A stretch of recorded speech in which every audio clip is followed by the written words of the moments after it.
Hello students, welcome to my channel. I hope you all are safe. First chapter हमारा चल रहा है electric field.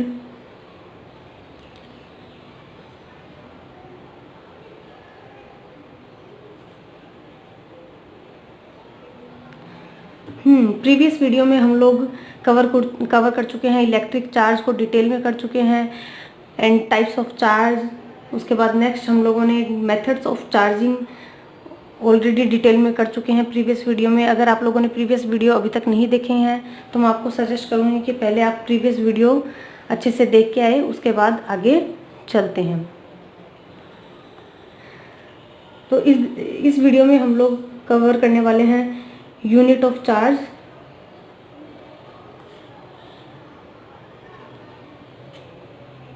And second की point is properties of charge. Charge की सारी properties को हम लोग डिटेल में कवर करने वाले हैं।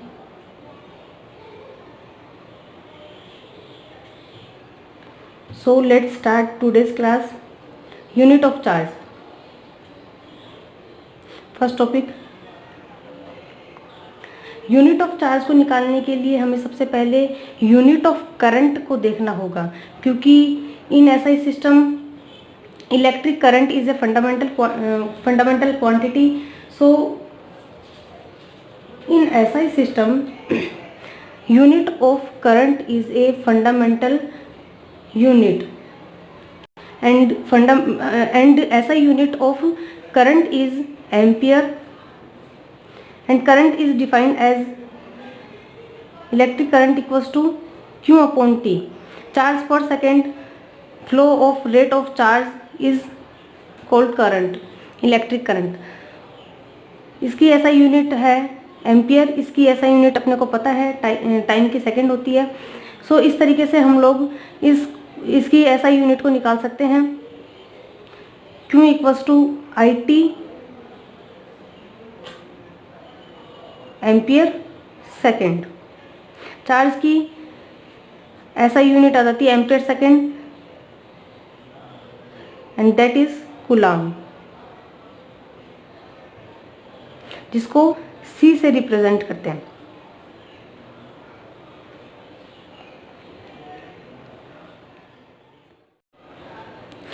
And dimension of electric charge is, dimension इसका ampere,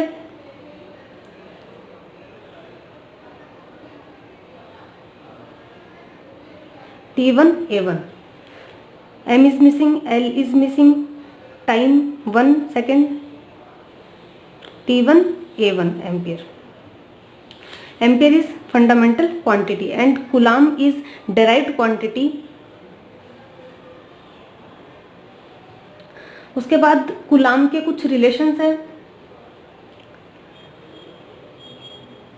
10⁻⁻⁶ coulomb is called 1 micro coulomb. 10⁻⁹ coulomb is called 1 nano coulomb. 10⁻12 coulomb equals to 1 picocoulomb.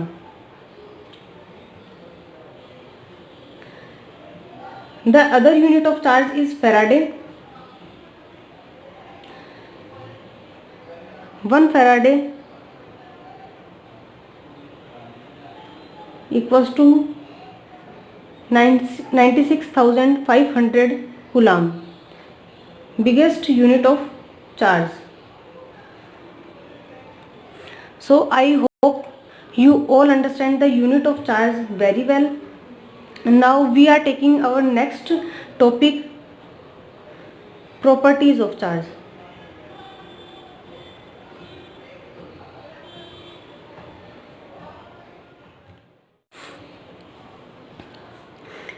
So properties of charge में सबसे पहले हम लोग लेंगे एडिटिव प्रॉपर्टी।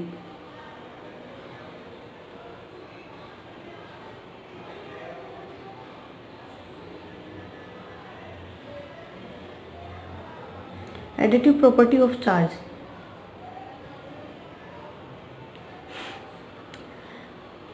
देखो नाम से भी पता चल रहा है additive property of charge charge जो है वो स्केलर क्वांटिटी है। दो तरीके की क्वांटिटी होती है, वेक्टर क्वांटिटी और scalar quantity.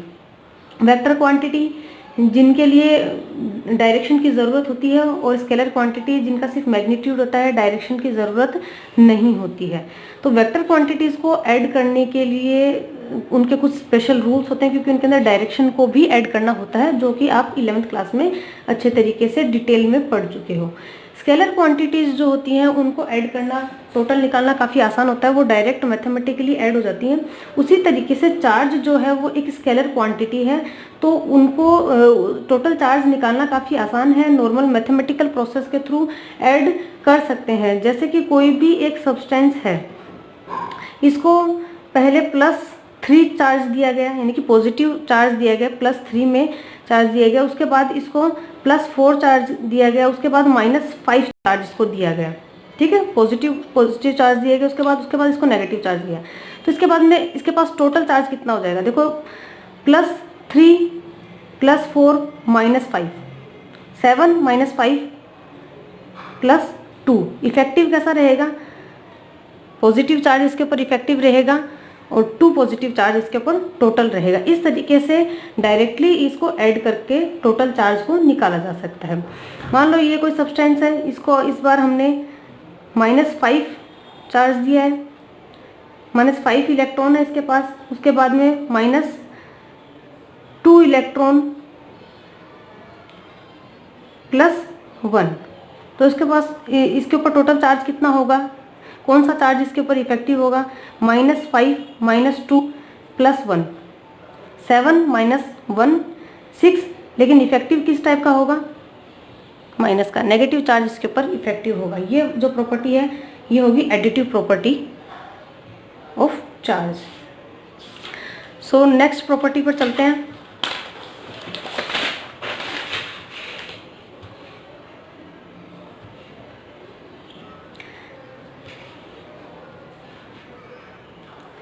Next property is invariance of charge.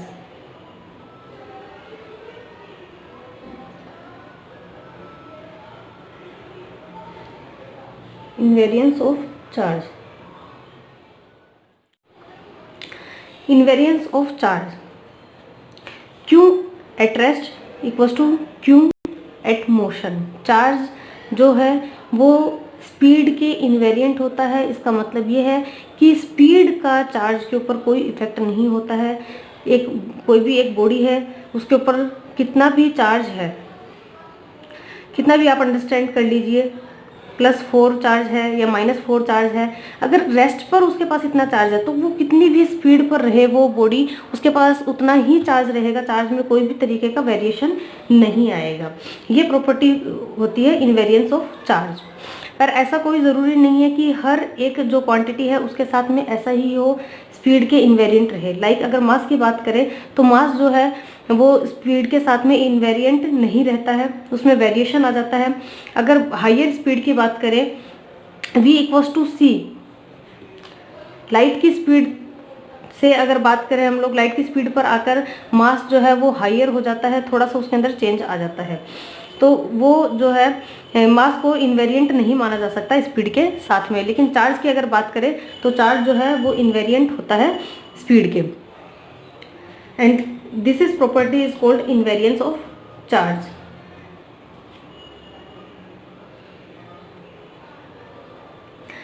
Next property is conservation of electric charge.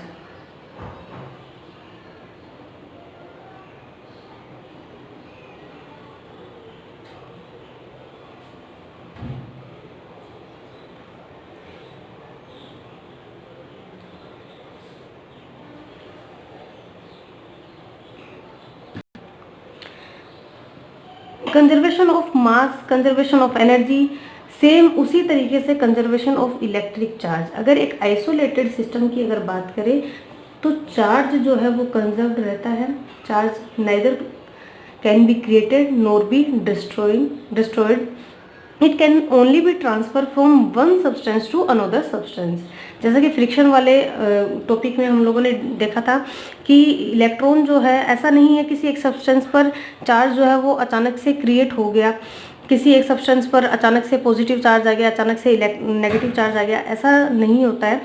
अगर एक पर जितना पॉजिटिव चार्ज आता है दूसरे पर उतना ही नेगेटिव चार्ज आएगा, क्योंकि ये जो चार्ज जो है वो किस तरीके से क्रिएट हुआ है, क्योंकि इलेक्ट्रॉन्स का ट्रांसफर की वजह से। तो जितना इलेक्ट्रॉन्स दूसरे सब्सटेंस को मिलेंगे वो उस पहले वाले सब्सटेंस से उतने ही कम हुए हैं। तो जितना पॉजिटिव चार्ज इस सब्सटेंस पर आया उतना ही नेगेटिव चार्ज इस सब्सटेंस पर आएगा। इस तरीके से अगर टोटल देखा जाए तो अभी भी चार्ज उतना ही है, इलेक्ट्रॉन्स उतने ही है। ऐसा नहीं है इलेक्ट्रॉन्स क्रिएट हो गए, प्रोटॉन्स क्रिएट हो गए। सो चार्ज जो है वो कंजर्वेटिव नेचर का होता है। अगर एक आइसोलेटेड सिस्टम की बात करें तो चार्ज हमेशा कंजर्व रहता है। इसको बहुत सारे एग्जाम्पल के थ्रू हम लोग अंडरस्टैंड कर सकते हैं। लाइक बात करें अगर हम लोग गामा रेडिएशन की, गामा रे जो है वो क्रिएट होती है, या इलेक्ट्रोमैग्नेटिक रे जो है वो कैसे क्रिएट होती है। इलेक्ट्रॉन और इलेक्ट्रॉन का जो एंटी पार्टिकल होता है पॉजिट्रॉन, दोनों पर सेम चार्ज है लेकिन दोनों का नेचर जो है वो ऑपोजिट टाइप का है। इलेक्ट्रॉन पर नेगेटिव टाइप का चार्ज होता है और पॉजिट्रॉन पर पॉजिटिव टाइप का चार्ज होता है। ये दोनों एक दूसरे के साथ में रिएक्ट होकर एक दूसरे को न्यूट्रलाइज कर देते हैं और एक गामा रे जो है वो प्रोड्यूस करते हैं। इलेक्ट्रोमैग्नेटिक रे जो है वो प्रोड्यूस करते हैं, जो कि इसके ऊपर किसी भी तरीके का चार्ज नहीं होता है। तो देखा जाए तो इधर की साइड 0 है चार्ज और इधर की साइड भी -1 + 1 = 0। इस प्रोसेस के अंदर चार्ज जो है वो कंजर्व्ड रहा है। चार्ज ना तो क्रिएट हुआ है ना ही डिस्ट्रॉय हुआ है, जितना पहले था अभी भी उतना ही है। इसका सेम ऑपोजिट रिएक्शन उसके अंदर गामा रे से पेयर प्रोडक्शन जिसको बोलते हैं, पेयर प्रोडक्शन के प्रोसेस के अंदर गामा रे से इलेक्ट्रॉन और पॉजिट्रॉन जो है वो क्रिएट किए जा सकते हैं। ये पेयर जो है वो क्रिएट किया जा सकता है, इसलिए इसको पेयर प्रोडक्शन रिएक्शन बोलते हैं। और इसके अंदर भी इधर भी 0 चार्ज है और इधर भी 0 चार्ज है, यानी कि इस प्रोसेस में चार्ज जो है वो कंजर्व्ड रहता है। सो इस एग्जांपल के थ्रू हम लोग कंजर्वेशन ऑफ इलेक्ट्रिक चार्ज को आसानी से समझ सकते हैं। और हाँ, जो फ्रिक्शन वाला प्रोसेस है वो भी उसका बेस्ट एग्जांपल है। फ्रिक्शन वाले प्रोसेस में भी चार्ज जो है वो कंजर्व्ड रहा था, जिसको प्रीवियस वीडियो में भी हम लोगों ने डिटेल में देखा है और इस वीडियो में भी मैंने आपको उसको थोड़ा बता दिया है। और उसको और अच्छे से अंडरस्टैंड करना है तो आप मेरे प्रीवियस वीडियो में जाके देख सकते हो। बहुत सारे एग्जाम्पल हैं इसके, जैसे तो इसी तरीके से ही रेडियो एक्टिव डीके का एक एग्जांपल लिया है हमने। इसके अंदर देखो, इस प्रोसेस के अंदर भी चार्ज जो है वो कंजर्व्ड है।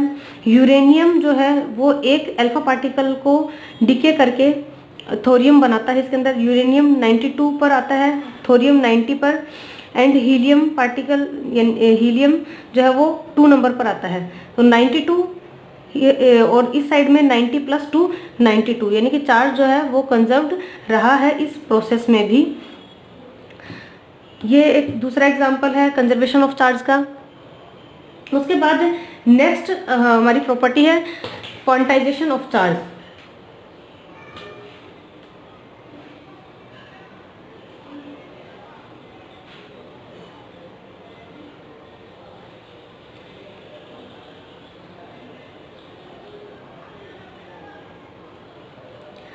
तो क्वांटम थ्योरी जो है एनर्जी के लिए, लाइट के लिए, उसके अकॉर्डिंग क्या होता है कि लाइट को हम जिस तरीके से रे फॉर्म में मानते हैं उसी तरीके से लाइट को हम एक क्वांटम फॉर्म में भी मान सकते हैं, एनर्जी को क्वांटम फॉर्म में भी मान सकते हैं। उसका मतलब क्या है कि जिस तरीके से हम लोग मानते हैं कि एनर्जी जो है वो वेव के फॉर्म में कंटिन्यूसली फ्लो करती है, लाइट जो है वो एक रे के फॉर्म में कंटिन्यूसली आगे प्रोपेगेट हो सकती है, उसी तरीके से एनर्जी या फिर लाइट जो है वो क्वांटम फॉर्म, क्वांटम जो है उसका मतलब होता है पैकेट के फॉर्म में भी, छोटे छोटे पैकेट्स के फॉर्म में भी आगे प्रोपेगेट हो सकती है। सो चार्ज का फ्लो जो है वो क्वांटम फॉर्म में होता है, डिस्क्रीट फॉर्म में होता है, ना कि कंटिन्यूस फ्लो होता है। इस तरीके से कंटिन्यूसली चार्ज जो है वो फ्लो नहीं हो सकता। चार्ज जो है वो छोटे छोटे पैकेट्स के फॉर्म में आगे फ्लो करता है या आगे प्रोपेगेट होता है। वो जो सबसे छोटा पैकेट है चार्ज का वो होगा क्वांटम ऑफ चार्ज, और वो जो है वो इलेक्ट्रॉन के चार्ज के बराबर होता है। E = 1.6 × 10⁻⁻19 coulomb. कम से कम एक बार में इतना चार्ज जो है वो एक जगह से दूसरी जगह जाएगा। इसको बताने वाले मिलिकन, जिन्होंने ऑयल ड्रॉप एक्सपेरिमेंट के थ्रू जो है ये ऑब्जर्व किया था, जो चार्ज जो है वो एक इलेक्ट्रॉन का चार्ज जो है वो एक एलिमेंट्री चार्ज है, जिसके नेचुरल नंबर मल्टीप्लिकेशन के फॉर्म में ही चार्ज जो है वो आगे फ्लो करता है या आगे ट्रांसफर करता है। तो अगर बात करें चार्ज की, तो चार्ज को किस तरीके से हम लोग रिप्रेजेंट कर सकते हैं, plus minus n e. Electron का चार्ज, क्योंकि अगर पॉजिटिव भी होगा लेकिन प्रोटॉन पर भी सेम अमाउंट का चार्ज होता है, बस उसका टाइप जो है वो पॉजिटिव टाइप का होता है। तो इस तरीके से किसी भी एक सब्सटेंस पर, किसी भी बॉडी पर चार्ज को रिप्रेजेंट कर सकते हैं। प्लस माइनस वो दो तरीके से हो सकता है, या तो पॉजिटिव टाइप का होगा या नेगेटिव टाइप का होगा। एन नेचुरल नंबर है, n equals to natural number. एक हो सकता है इलेक्ट्रॉन, दो हो सकते हैं या ज़्यादा भी हो सकते हैं, लेकिन कम नेचुरल नंबर मल्टीप्लिकेशन के फॉर्म में ही चार्ज आगे फ्लो होगा। ऐसा नहीं हो सकता 1.5 1.5 इलेक्ट्रॉन जो है वो चला जाए, एक चला जाए, उसके बाद हाफ इलेक्ट्रॉन चला जाए, या सिर्फ 1 कूलाम चला जाए। ऐसा नहीं होगा। 1.6 × 10⁻⁻19 कूलाम कम से कम एक बार में फ्लो होगा। अगर किसी पर चार्ज होगा तो कम से कम इतना तो होगा, या फिर इसके नेचुरल नंबर मल्टीप्लिकेशन के फॉर्म में होगा। तो ये जो थियरी है चार्ज के बारे में, ये होगा क्वांटाइजेशन ऑफ चार्ज। उसके बाद चार्ज से रिलेटेड कुछ और इम्पोर्टेंट बात करते हैं। देखिए, चार्ज जो है वो मासलेस नहीं हो सकता है। हाँ, कोई भी मास जो है वो चार्जलेस जरूर हो सकता है, क्योंकि अगर कोई भी सब्सटेंस है, मास है उसका, तो ये कोई ज़रूरी नहीं है कि उसके ऊपर कोई भी तरीके का चार्ज हो ही, वो चार्जलेस हो सकता है। लेकिन कोई भी अगर चार्ज है तो वो मासलेस नहीं हो सकता है, क्योंकि कोई भी चार्ज है तो देखिए, चार्ज इलेक्ट्रॉन वगैरह इसी से रिलेटेड होगा, तो उसका कुछ ना कुछ मास तो ज़रूर होगा। तो ऐसा नहीं हो सकता है कि किसी भी सब्सटेंस पर चार्ज अगर है और उसका कुछ भी मास नहीं हो, ऐसा नहीं हो सकता है। उसका कुछ ना कुछ मास जरूर होगा। और जैसे बात करें अगर हम लोग न्यूट्रॉन की, तो न्यूट्रॉन पर किसी भी तरीके का कोई भी चार्ज नहीं है, लेकिन उसका मास है, तो ये पॉसिबल है। फोटोन की बात करें, फोटोन एनर्जी का पैकेट होता है। जैसे इलेक्ट्रॉन जो है वो चार्ज का पैकेट होता है, क्वांटम होता है, वैसे ही फोटोन एनर्जी का क्वांटा है, एनर्जी का पैकेट है, जिसके ऊपर किसी भी तरीके का कोई चार्ज नहीं होता और कोई भी मास नहीं होता, क्योंकि वो एनर्जी है। एक्चुअल में मास जो है वो एनर्जी ही होती है। जो कि आइंस्टाइन का मास एनर्जी रिलेशन है, वो अलग टॉपिक हो जाएगा, जिसको फिर कभी हम लोग डिटेल में कवर करेंगे। तो ये बात हमारे सामने निकल के आती है कि चार्ज जो है वो मासलेस नहीं हो सकता, मास जो है वो चार्जलेस हो सकता है। उसके बाद में बात करते हैं चार्ज की। तो देखो, चार्ज की 3 कंडीशन हो सकती है। एक तो चार्ज रेस्ट पर,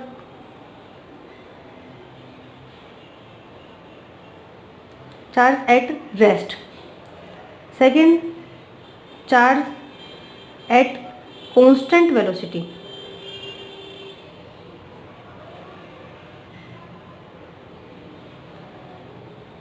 and third, charge at variable velocity.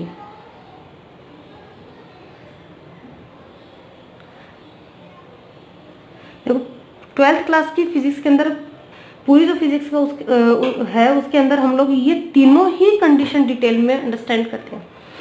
Start का जो पार्ट है उसके अंदर चार्ज एट रेस्ट की सब कंडीशंस को हम लोग डिटेल में कवर करते हैं। उसके बाद चार्ज एट कांस्टेंट वेलोसिटी को पूरा डिटेल में कवर करते हैं, और charge at variable velocity last में इसको पूरा कवर करते हैं। पूरी जो फिजिक्स है उसके अंदर ये तीनों ही कंडीशन को, जो चैप्टर के स्टार्ट में देखो इसका इंट्रोडक्शन हुआ, और पूरी फिजिक्स की बुक में इसको हम लोग लेके चलेंगे। चार्ज एट रेस्ट, कोई भी चार्ज होगा तो उसके चारों ओर एक तरीके का इलेक्ट्रिक फील्ड क्रिएट होगा। तो रेस्ट पर जब है तो वो क्या करता है, वो इलेक्ट्रिक फील्ड को क्रिएट करता है। इलेक्ट्रिक फील्ड क्रिएट करेगा, सिर्फ और सिर्फ electric field. Charge at constant velocity, electric field charge है तो इलेक्ट्रिक फील्ड तो क्रिएट करेगा ही, साथ में अगर वो वेलोसिटी में अगर कोई चार्ज होगा तो वो मैग्नेटिक फील्ड को भी साथ साथ में क्रिएट करेगा, यानी कि इलेक्ट्रिक फील्ड और मैग्नेटिक फील्ड साथ में क्रिएट करेगा, दोनों फील्ड क्रिएट करेगा। तो ये वाली कंडीशन भी हम लोग पूरी डिटेल में पढ़ेंगे, सिर्फ इलेक्ट्रिक फील्ड वाली भी करेंगे। उसके बाद अगर चार्ज वेरिएबल वेलोसिटी के साथ फ्लो कर रहा है तो उस केस में electric field, magnetic field and electromagnetic waves, जो कि लास्ट में हम लोग इसको कवर करने वाले हैं, लास्ट के चैप्टर्स में इनको कवर करेंगे। ये पूरा जो है ये सारा चार्ज के बारे में हम इस पूरी बुक में कवर करेंगे। तो देखिए ये अलग अलग 3 कंडीशन है।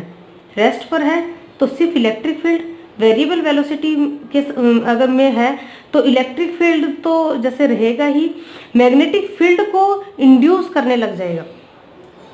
ये अलग टॉपिक हो जाएंगे। इसके जो मिडल में आएंगे इलेक्ट्रोमैग्नेट, अगर ये वेरिएबल वेलोसिटी में होगा तो electric field, magnetic field and electromagnetic waves को भी साथ में डिके करेगा, तो ये अलग हो जाएगा। Like the video, subscribe my channel for more videos and also press the bell icon for notification of next class. Thank you.